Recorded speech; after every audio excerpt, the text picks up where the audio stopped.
सभी आत्म प्रेमियों को हृदय से वंदन नमन। हम आज इकट्ठे हुए हैं सभी ऋषि अष्टावक्र की महागीता का अध्याय 11वां, प्रकरण 11वां, सूत्र संख्या प्रथम शुरू करेंगे। उससे पहले आप सभी से निवेदन है कि सभी शांत भाव से जहाँ जो जैसा बैठा है उसी स्थिति में बैठे और रीढ़ की हड्डी सीधी रखते हुए लंबी गहरी श्वास लेकर के और थोड़ी देर श्वास अंदर रोकेंगे और धीमे धीमे श्वास छोड़ते हुए और अपने श्वासों पे ध्यान करेंगे।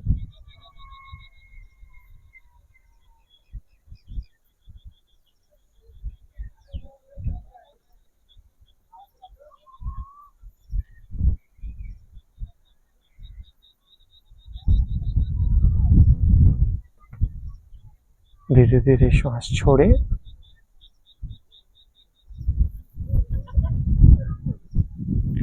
अपनी श्वासों को ध्यान से महसूस करें। अंदर जाती हुई प्रत्येक श्वास का स्पर्श अपनी दोनों नासिका द्वारों पे अनुभव कीजिए।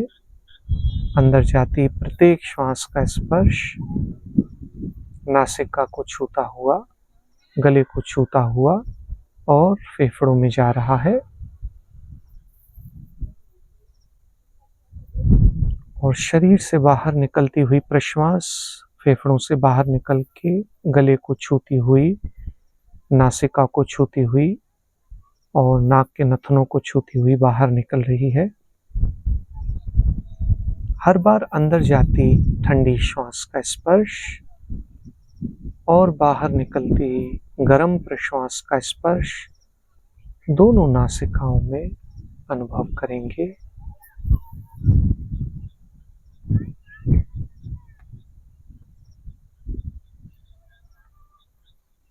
अब लंबी गहरी श्वास लेकर एक बार ओंकार का उच्चारण करेंगे।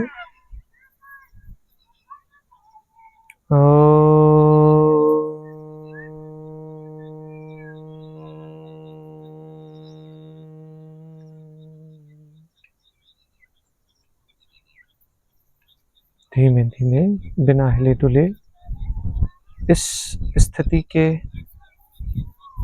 इस स्थिरता के साक्षी बनिए और अपने शरीर में आई इस स्थिरता और मन में आई इस स्थिरता और शांति के साक्षी बनते हुए अपनी शरीर की आंखों की पलकों को धीमे धीमे झपकते हुए खोलिए।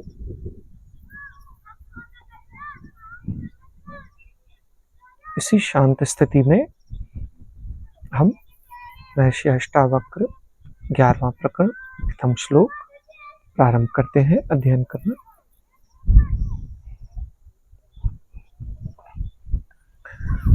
भाव भाव विष्कारश्च स्वभावादिति निश्चयी निर्विकारो गत क्लेशः सुखे नैवोपशाम्यति। होना न होना, समाप्त हो जाना आदि दोष सहज रूप से हो रहे हैं, ऐसा निश्चय करने वाला सभी प्रकार के विकारों से परे, सभी प्रकार के क्लेशों अर्थात दुखों से परे, बड़ी सहज रूप में बिना किसी श्रम के शांति को प्राप्त करता है। होना न होना, समाप्त हो जाना, ये सभी दोष सहज ही घटित हो रहे हैं। न आप इसे कर रहे हैं, न किसी और प्राणी में इनको करने का सामर्थ्य है, ना तो आप स्वयं चल रहे हैं, ना तो कोई अन्य व्यक्ति आपको चला रहा है।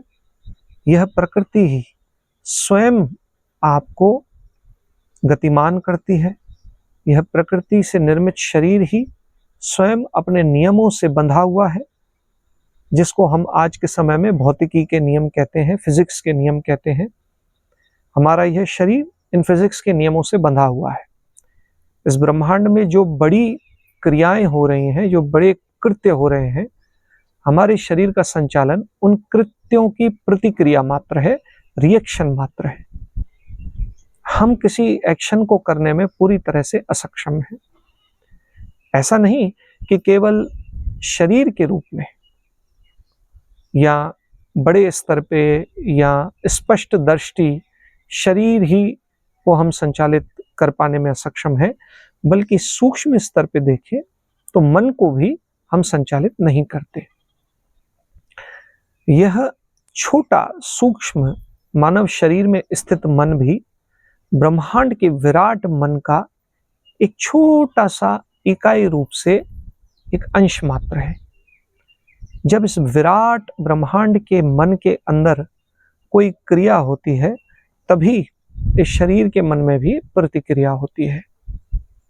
अब हर शरीर का मन पृथक पृथक इकाई के रूप में, ब्रह्मांड के अंश के रूप में, ये सभी मन एक ही है, लेकिन फिर भी सबकी अपनी प्रतिक्रिया कैसे अलग? ठीक वैसे ही जैसे सौर मंडल में उपस्थित सभी ग्रह एक सूर्य के ही चारों ओर चक्कर लगा रहे हैं, फिर भी सभी का अपना मौसम, सभी का अपना पर्यावरण, सभी के अपने दिनमान की स्थिति।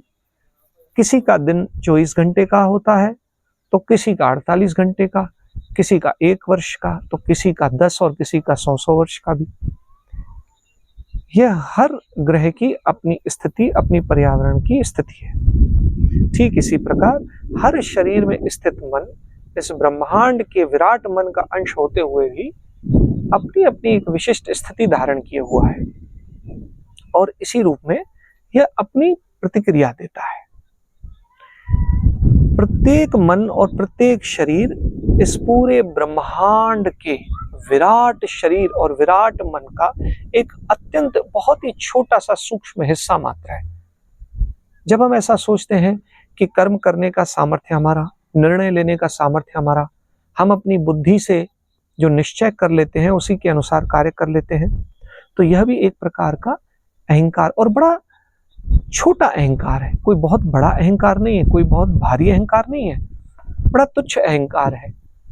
जैसे कोई चींटी सोच रही है कि ये देखो मैंने तिनका तिनका रख के ये पूरा का पूरा पहाड़ बना दिया है। वस्तुतः है नहीं ऐसा। चींटी में कोई सामर्थ्य नहीं है पहाड़ बना लेने का, लेकिन फिर भी उसे इस बड़े पहाड़ को देख करके या छोटी सी रेत के धोरे को देख करके भी ऐसा लग जाता है कि ये सारे रेत के कण उसी ने इकट्ठे किए हैं।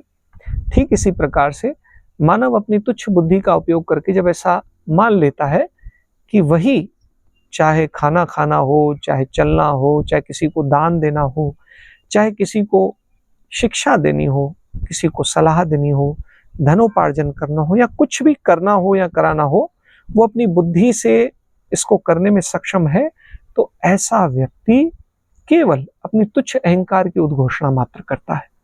वस्तुतः यह समस्त ब्रह्मांड ही इस छोटे से अपनी इकाई एक अंश रूप को, शरीर को और मन को चलाने में पूरी तरह सक्षम है, वही चलाता है। और जो विवेकी पुरुष ये जान गया, अब यहां प्रश्न ये आता है कि फिर जानने वाला कौन और जनाने वाला कौन?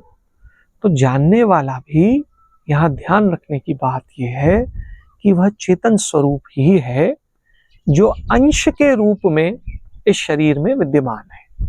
आप स्वयं इस विराट ब्रह्मांड के ब्रह्म का अंश स्वरूप आत्म स्वरूप है, और जो ऐसा अंश आत्म स्वरूप यह अपने स्वरूप का दर्शन कर लेता है, वही विराट ब्रह्म को भी जानने में सक्षम हो जाता है। वास्तव में वही विराट ब्रह्म है।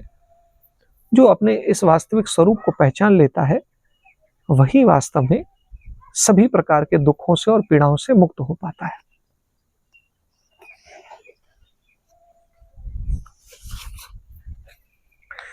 ईश्वरः सर्वनिर्माता नेहान्येति निश्चयी अंतर्गलित सर्वाशः शांतः क्वापि न सज्जते। ईश्वर इस समस्त सृष्टि का निर्माता है, उत्पन्न करता है, पालता है और अंत में नष्ट करता है। इसके अलावा कोई दूसरा नहीं, ऐसा निश्चय करने वाला जिसके अंतःकरण की सभी आशाएं, याचनाएं गल चुकी हैं, जो शांत हो चुका है, अर्थात जिसमें वस्तुओं को पाने और खोजने का कोई क्षोभ नहीं बाकी बचा, ऐसा पुरुष संसार की किसी भी वस्तु में आसक्त नहीं होता। वह यह अभिमान भी नहीं करता है कि मैं करने वाला हूं। पूर्व में कही गई बात को ही यहाँ पर विशेष रूप से दोहरा कर और सिद्ध करने का प्रयास किया गया है कि जैसे यह शरीर ब्रह्मांड, विशाल ब्रह्मांड का एक छोटा सा अंश रूप है, ठीक उसी प्रकार इस विराट जगत की चेतना ब्रह्म का एक अंश स्वरूप मैं आत्मा, मुझ में भला क्या सामर्थ्य है, मैं कितना सक्षम हो सकूंगा कुछ करने में। यही विराट ब्रह्म ही मुझे सब कुछ करवा रहा है, मेरे शरीर का संचालन भी वही कर रहा है, वैसे ही जैसे समस्त ब्रह्मांड का संचालन वही कर रहा है। तो मैं ना कुछ कर रहा हूं, ना कुछ कर सकता हूं, मैं मात्र साक्षी हो सकता हूं, दृष्टा हो सकता हूं, देख सकता हूं कि यह सब हो रहा है। और यह देखने का भी सामर्थ्य इसी ब्रह्म के कारण से ही मुझ में उपस्थित है।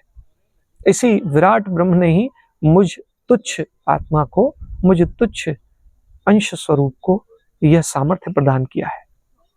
और यदि मैं इस बात को समझने में सक्षम हो सका तो फिर निश्चय ही मुझे ना तो कुछ पाने के लिए शेष बचेगा और ना कुछ खोने के लिए शेष बचेगा। किसे पाऊं, क्या पाना शेष है? सब कुछ तो उस ब्रह्म का ही है, यह शरीर भी उसी ब्रह्म का है, इस शरीर से जो भोग होना है वह भी उस ब्रह्म को ही होगा। तो ना तो मैं कुछ पा सकता हूं और ना ही मेरा जब कुछ है तो मैं कुछ खो ही सकता हूं, खोने को भी कुछ मेरा नहीं है। यह बात जब मुझे पता पड़ जाती है तो मैं पूरी तरह से निश्चिंत हो जाता हूं, सभी प्रकार के वर्तमान और भविष्य के दुखों से मुक्त हो सकता हूं।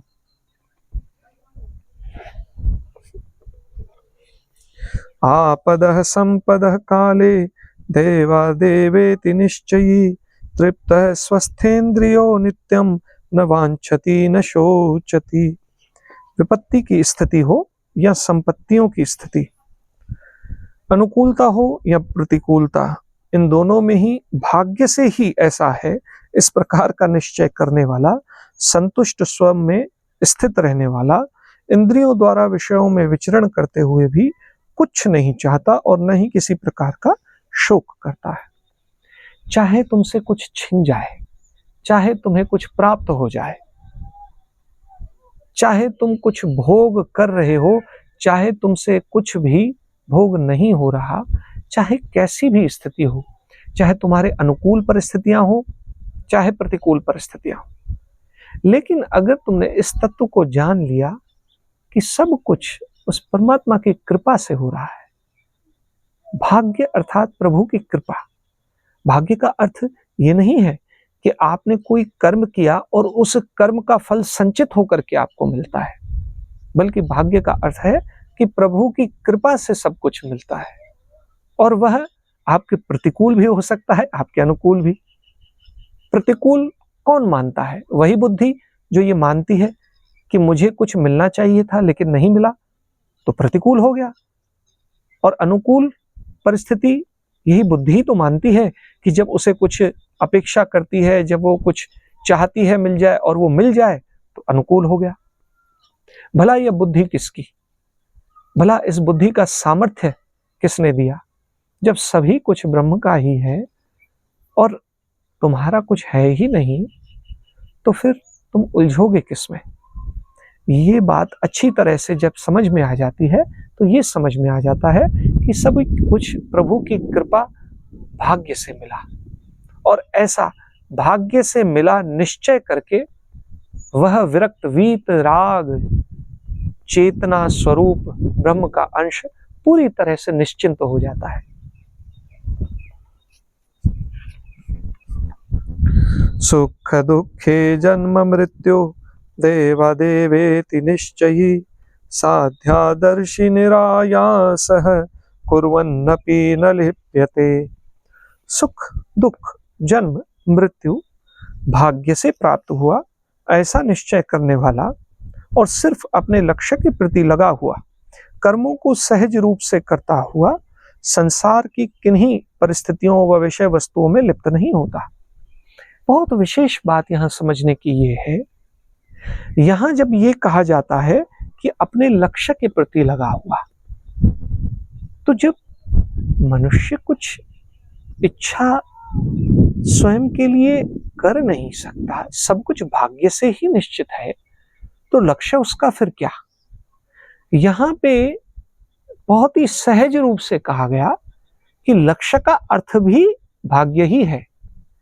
जिस दिन वह आंख आपके अंदर उपस्थित हो गई, देखने में सक्षम आप हो गए कि सब कुछ प्रभु की कृपा से हो रहा है, यह जो भी क्रियाएं प्रतिक्रियाएं शरीर और मन के द्वारा या बाहर के जगत में भी हो रही हैं, चाहे फिर बाहर कोई पशु अपने खूंटे से बंधा हो, चाहे वो रंभा रहा हो, चाहे वो दूध दे रहा हो, चाहे कोई कुत्ता भौंक रहा हो, चाहे कोई कौवा कांव कांव कर रहा हो, चाहे कोई कोयल कू कर रही हो, चाहे बाहर हवाएं चल रही हो, या फिर तपती सूरज की रोशनी हो, या बारिश की बूंदें बरस रही हो, या फिर तेज ठंड पड़ रही हो, या फिर आपके मन के अंदर विशेष दुख और सुख के भूचाल चल रहे हो, यह सब कुछ इस विराट ब्रह्म के संचालन के कारण से हो रहा है। उसके इस प्रकृति रूप शरीर में ही यह सब कुछ हो रहा है, और इस विराट ब्रह्म के शरीर ब्रह्मांड का ही यह अंश, छोटा सूक्ष्म शरीर, उस बड़े विराट के कर्म की प्रतिक्रिया को मात्र अनुभूत कर रहा है। यह जब दृष्टि निखर जाती है तो व्यक्ति निश्चिंत हो जाता है।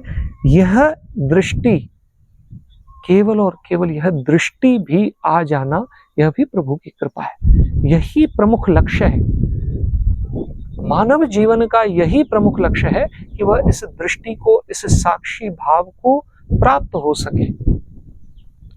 और यह प्राप्ति भी भाग्य से ही निश्चित है, न किसी के किए से और न किसी के न किए से कुछ होता है। सब जो भी होता है प्रभु की कृपा से होता है। जितना उसको चित्त शोधित करना है, शोधन करना है, शुद्ध करना है, उस शुद्ध किए हुए चित्त के आधार पे ही होता है। और जिसका जितना चित्त मलिन है, उस मलिन चित्त के अंदर भी जितना विवेक जगाना जरूरी है, वह भी उतना ही विवेक जगाता है। सब कुछ, चाहे यह शरीर के अंदर हो चाहे शरीर के बाहर, सब कुछ उस ब्रह्म के कारण से ही हो रहा है। जब हमारी आंख इसको देखने में सक्षम हो जाए, आंखें वो नहीं जो हमें बाहर से दिखती हैं, जो हमें आईने में दिखती हैं, जो हमारे शरीर को दिखाती हैं, बल्कि वो आंख जो इस शरीर के अंदर भी, इस शरीर के मन को, मन से भी और गहरे अहंकार को और गहरे, इस बुद्धि और विवेक को और गहरे, इस चेतना को दिखाने में सक्षम है। जो आपका स्वयं का स्वरूप बताने में सक्षम है, वह ऐसी आंख जिसे मैं साक्षी भाव होना कहता हूं, जब वह उपस्थित हो जाता है तब आप स्वयं मुक्त हो जाते हैं। लेकिन यह साक्षी भाव की उपस्थिति भी प्रभु की कृपा से ही संभव है।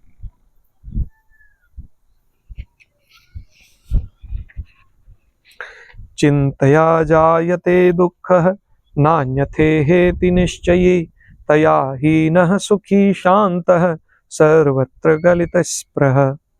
इस संसार में चिंता से ही दुख होता है, कोई दूसरा इसका कारण नहीं। ऐसा निश्चय करने वाला इस चिंता का परित्याग कर सभी प्रकार की इच्छा को गलाकर सुखी और शांत होता है। तो पहली तो बात कि चिंता से ही सभी प्रकार का दुख होता है, इसको समझ लेते हैं। यह तो बात हम सभी जानते हैं कि चिंता किसी भी व्यक्ति को जब होती है तो उसका पूरा मन दुखी हो जाता है और शरीर पे भी उसका प्रभाव पड़ता है। शरीर कंपित होता है, शरीर धीरे धीरे तनाव से भरता जाता है और आयु भी कम होती जाती है। विभिन्न प्रकार के रोगों से व्यक्ति घिर जाता है। और यह कहा भी गया है कि चिंता तो चिता समान, अर्थात जिस व्यक्ति को चिंता छा गई उसकी चिता बनने में भी अधिक समय नहीं लगता। रोगों से युक्त उसका शरीर शीघ्र ही नष्ट और भ्रष्ट हो जाता है। तो चिंता करने से सभी प्रकार के दुखों की उपलब्धि होती है। लेकिन ये चिंता का अर्थ क्या है? चिंता का अर्थ है कि आप कुछ ऐसी अपेक्षा कर लेते हैं जिसको पकड़ लेते हैं, जिसको आप छोड़ना नहीं चाहते हैं कि जल्दी से जल्दी मेरी वह इच्छा पूरी हो, और अधिकार कर लेते हैं कि इतना तो मेरा अधिकार है ही, यह मेरी जो इच्छा है पूरी होनी ही चाहिए। और जब वह प्रभु की कृपा से पूरी नहीं होती है, तब आप चिंता करते। यही स्थिति चिंता कहलाती। आप चाहते हैं कि हो, और परमात्मा चाहता है कि अभी नहीं, और आप परमात्मा से जीतने की कोशिश में भरसक प्रयास करते हैं। तो जब मैं कहता हूं कि परमात्मा चाहता है कि नहीं हो, तो इसका अर्थ क्या है? इसका अर्थ है बाहर की परिस्थितियां अभी नहीं चाहती कि वह वस्तु आपको मिले, और आप अंदर से चाहते हो कि वह वस्तु आपके साथ ही रहे। तो फिर क्या यह बात ठीक नहीं कि परमात्मा हमें, हमारी दृष्टि को ठीक और विकसित करने के लिए हमें यह चिंता रूपी फल देता है, बताता है कि देखो कि जब तुम इस स्थिति से गुजरते हो तो तुम अपने शरीर को खो देते हो, तुम अपने अंदर की शांति को खो देते हो, अपने विवेक को खो देते हो, और यह साक्षी भाव भी मैं ही तुम्हें दूंगा देखने का, कि तुम देख सको कि जब तुम मुझसे लड़ते हो और विरोध करते हो, जब मैं कोई चीज तुम्हें नहीं देता, जब बाहर की परिस्थितियां तुम्हारे लिए प्रतिकूल करता हूं, और तुम मुझसे उन सारी वस्तुओं को छीनने की कोशिश करते हो, और तुम्हें जब वो चीजें नहीं मिलती, तो तुम्हारे अंदर की शांति जब छिन जाती है, तो तुम्हें कैसा लगता है? यह बात जब मैं तुम्हें दृष्टि देता हूं, जब तुम्हें सामर्थ्य देता हूं तुम्हारे साक्षी होने का, तभी तुम्हें पता लगती है। तो यह भी भाग्य रूपी फल है, यह भी प्रभु की कृपा है। ऐसा नहीं कि चिंता से द्वेष करना है, बल्कि चिंता को भी देखने का सामर्थ्य यदि हमारे अंदर उत्पन्न हो जाए, तो यह भी प्रभु की कृपा है। और जब ऐसा हो जाता है, तब फिर कुछ करने, ना प्राप्त करने को और ना ही छोड़ने को, ना त्यागने को कुछ शेष रहता है। क्योंकि त्यागे किसे? जो मेरा था ही नहीं, उसे त्यागना कैसा? जो था ही नहीं, अगर उसे त्यागना पड़े और ऐसा भाव उत्पन्न हो कि मैंने कुछ त्यागा, तो यह तो फिर अहंकार की उद्घोषणा है। ऐसा कई लोग करते हैं। बड़े बड़े राजा अपनी संपत्ति का त्याग करते हैं प्रजा के लिए, और वो बड़े राजा कहलाते हैं। बड़े बड़े सन्यासी, तपस्वी, महात्मा त्याग करते हैं। क्या त्याग करते हैं? इस शरीर के सुखों का त्याग करते हैं, और फिर ढिंडोरा भी पीटते हैं कि देखो, मैंने इतने वर्ष तक एक टांग पे खड़ी होकर तपस्या की, त्याग किया। किसका त्याग किया? सुख का त्याग किया। कि जब मैं अपनी झोपड़ी में अपने स्थान पे सुख से रह सकता था, भिक्षाटन करके खा सकता था, पी सकता था, तब भी मैंने उस सुख को नहीं चाहा और मैंने त्याग किया। अरे त्याग कैसा? न यह शरीर तुम्हारा था, और राजा के लिए न धन उसका था, धन भी राजा को दिया प्रभु ने, और ये शरीर भी उस महात्मा को, संत को, जो कहते हैं स्वयं को संत, उनको भी और सभी प्राणियों को इस परमात्मा ने दिया। तो फिर इसका त्याग तुम कैसे कर सकते हो? जो देता है वही ले लेता है, तो फिर इसमें त्याग कैसा? तो यह जब त्याग का भी अहंकार समाप्त हो जाए, ऐसी दृष्टि देने का सौभाग्य भी परमात्मा की कृपा से प्राप्त होता है। और जब ऐसा हो जाए तो बस निश्चिंतता है। इस ना हम देहो न मे देहो बोधो हमिति निश्चये कैवल्यमेव संप्राप्तो न स्मरत्य कृतम कृतम। मैं यह शरीर नहीं हूं और न ही यह शरीर मेरा, मैं तो ज्ञान रूप हूं, ऐसा निश्चय करने वाला विदेह मुक्ति को प्राप्त हुआ सा कृत और अकृत कर्मों का स्मरण नहीं करता, सभी प्रकार की आकांक्षाओं से परे है। न मैं शरीर हूं और न यह शरीर मेरा। पिछली बात को ही यहाँ पर ठीक प्रकार से और समझाने के लिए यह भी कहा गया कि केवल इतना ही नहीं, बल्कि इस शरीर से जो कृत अर्थात कर्तव्य कर्म है और अकृत अर्थात अकर्तव्य कर्म है, उनको न तो क्रिया में लाना और न उनका त्याग करना ही मुझसे संभव होता है। यह शरीर भी मेरा नहीं, परमात्मा का। इसलिए यह सारे कर्तव्य कृत्य कर्म जो होते हैं यह भी उस परमात्मा से ही होते हैं। इस कारण से मैं ना कुछ करने वाला हूं और ना मुझसे कुछ हो ही सकता है। जब यह भाव प्राप्त हो जाता है तो मनुष्य विदेही हो जाता है, अर्थात इस देह में रहता हुआ भी इस देह से मोह नहीं करता। अब जब देह से मोह ही नहीं होता तब फिर किसी प्रकार की इच्छा, किसी वस्तु की प्राप्ति, किसी पद की आकांक्षा की तो लोलुपता में फंसेगा भी कैसे। ऐसी स्थिति ही इस विदेही की इस देह में रहते हुए भी मुक्त अवस्था कहलाती है, और ऐसी मुक्त अवस्था को परमात्मा की कृपा से ही प्राप्त किया जा सकता है। जब प्रभु की कृपा से ऐसी स्थिति प्राप्त हो जाती है तो कुछ भी प्राप्त करने या खो जाने का स्मरण मात्र भी नहीं रहता, क्योंकि किसे प्राप्त किया और किसे खोया, किसने प्राप्त किया और किसने खोया, यह शरीर का ही मात्र धर्म था। मैं तो मात्र साक्षी और दृष्टा भाव से इसे देख पा रहा हूं। यहां एक बात ध्यान देने की है कि मैं ज्ञान हूं, इसका अर्थ भी यही है कि मैं साक्षी दृष्टा रूप से ही स्वयं के स्वरूप को जान पाने में सक्षम हूं, और यह सामर्थ्य भी प्रभु की कृपा से ही प्राप्त होता है। ये तुच्छ छोटा सा ज्ञान भी प्राप्त हो जाए तब भी पर्याप्त है। ब्रह्मस्तंभ पर्यंतमहमेवेति निश्चयी निर्विकल्पः शुचि शांतः प्राप्त प्राप्त विनिर्वतः। जो इस निश्चय से दृढ़ है कि ब्रह्मा से लेकर चींटी पर्यंत समस्त जड़ चेतन सृष्टि मैं ही हूं, मेरा ही रूप है, ऐसा सभी विकल्पों से परे, प्राप्त और अप्राप्ति से ऊपर उठा हुआ, शुद्ध, शांत और सुखी होता है।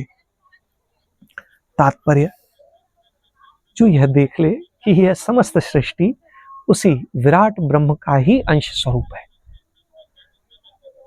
इस आंखों से देखने लायक और इस आंखों से परे देखने लायक भी। यानी जो ये बाहर की सृष्टि इन आंखों से दिखती है, पहाड़, नदियां, पेड़, वन, नगर, विभिन्न प्रकार के रंग, विभिन्न प्रकार की ध्वनियां, विभिन्न प्रकार के स्वाद, विभिन्न प्रकार के स्पर्श, सुख और दुख, जितने भी प्रकार के प्राणी हैं, मनुष्य, पशु, पक्षी आदि सभी, यह जो इन खुली आंखों से दिखते हैं वो भी, और सूक्ष्म रूप में जो हमारे मन के अंदर स्थित सारी कल्पनाएं हैं, सारे विचार हैं, वह भी इस समस्त ब्रह्मांड का सारा ऐसा उस ब्रह्म का ही विस्तार है। जो इसे देख पाने में सक्षम हुआ, जिसकी ऐसी दृष्टि बन पाई, वही वास्तव में मुक्त होता है। उसे फिर कुछ पाना शेष नहीं, उसे तो सब कुछ मिल ही गया समझो, और क्या पाना शेष। जिसने इस दृष्टि को प्राप्त कर लिया कि सब कुछ ब्रह्म का ही है और मेरा तो कुछ है ही नहीं और मैं स्वयं भी ब्रह्म का हूं, तो फिर उसे पाना क्या शेष।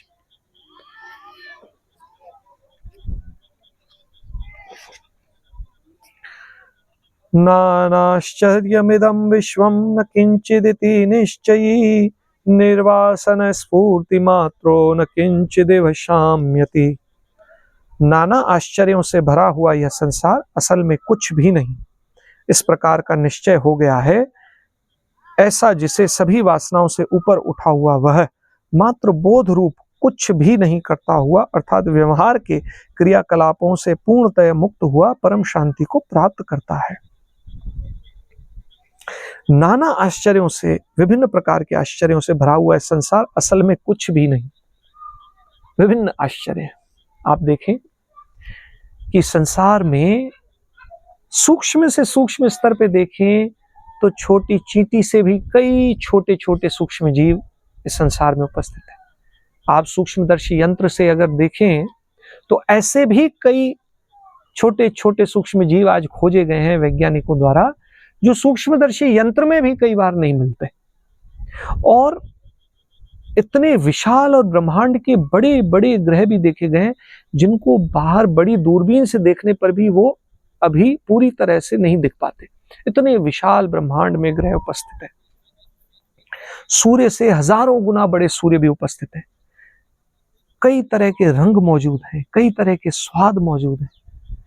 इस संसार में विचित्रताएं ही विचित्र हैं, फिर भी कोई भी ऐसा पदार्थ नहीं जिसमें कि मन को लगा दिया जाए और मन उसके अंदर लग के तृप्त हो जाए।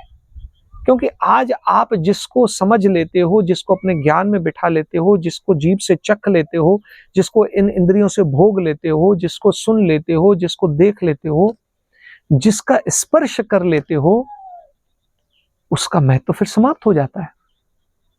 इन इंद्रियों से आप जिस भी संसार की वस्तु का भोग करते हो, एक बार वह वस्तु प्राप्त हो जाए तो फिर उसके भोग की लालसा भी समाप्त हो जाती। फिर आप कुछ नया सोचते हो, कुछ नया देखते हो, और यह अनवरत चलता रहता है। इच्छाएं समाप्त नहीं होती, इच्छाएं तो अनंत है, लेकिन फिर भी इस विराट संसार में इच्छाओं की पूर्ति के लिए अनंत प्रकार के पदार्थ उपलब्ध हैं।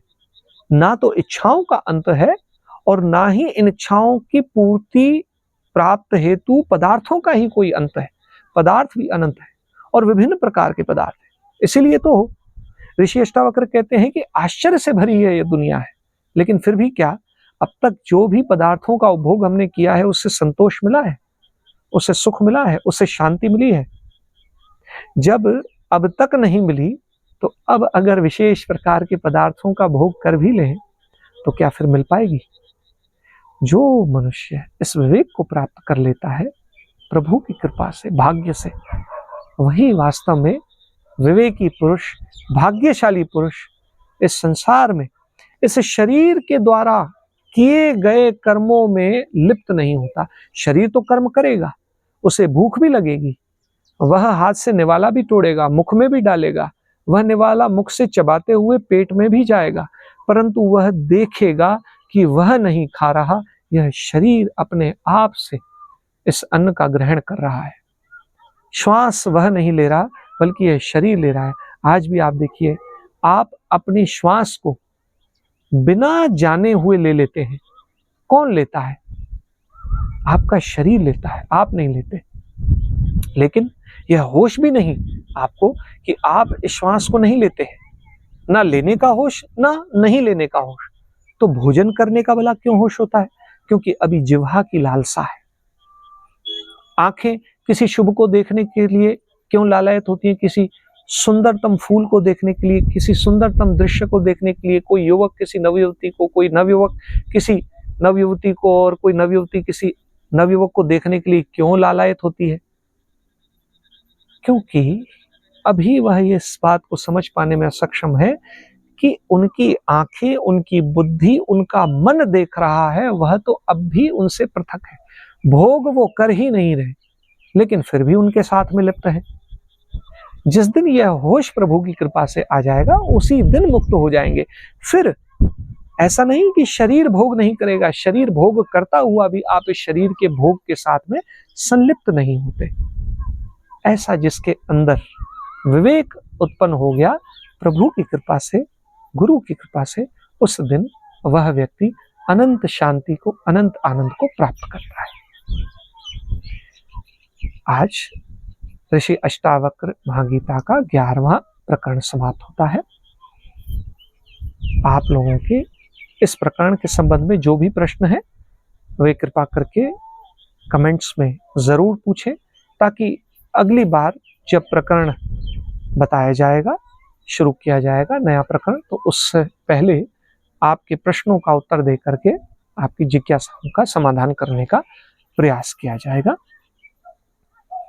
प्रभु आप सभी का शुभ और मंगल करे। इसी प्रार्थना के साथ एक बार अपनी श्वासों के साक्षी बने और अपने अंदर उपस्थित अपनी चेतना का साक्षात करें। लंबी गहरी श्वास ले, आंखें खुली रखते हुए अपनी श्वासों को देखने का प्रयास करें।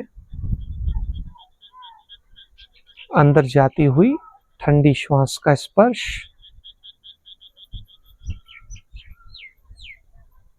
और बाहर निकलती हुई गर्म प्रश्वास का स्पर्श अपने दोनों नाक के नथनों पर अनुभूत करें।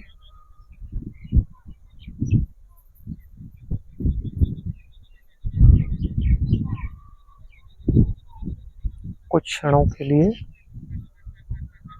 अंदर जाती हुई गहरी श्वास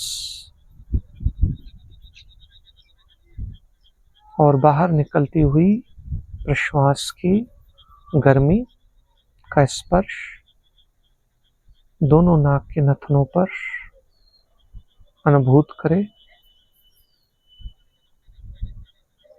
जिन्हें असुविधा हो वे आंखें बंद करके भी ऐसा कर सकते हैं।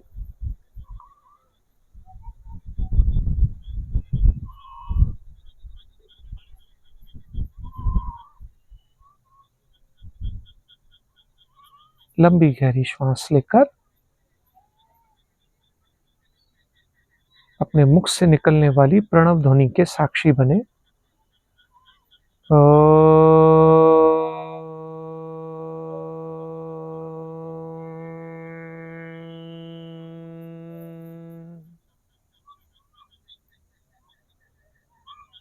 आप सभी का हृदय से नमन हो।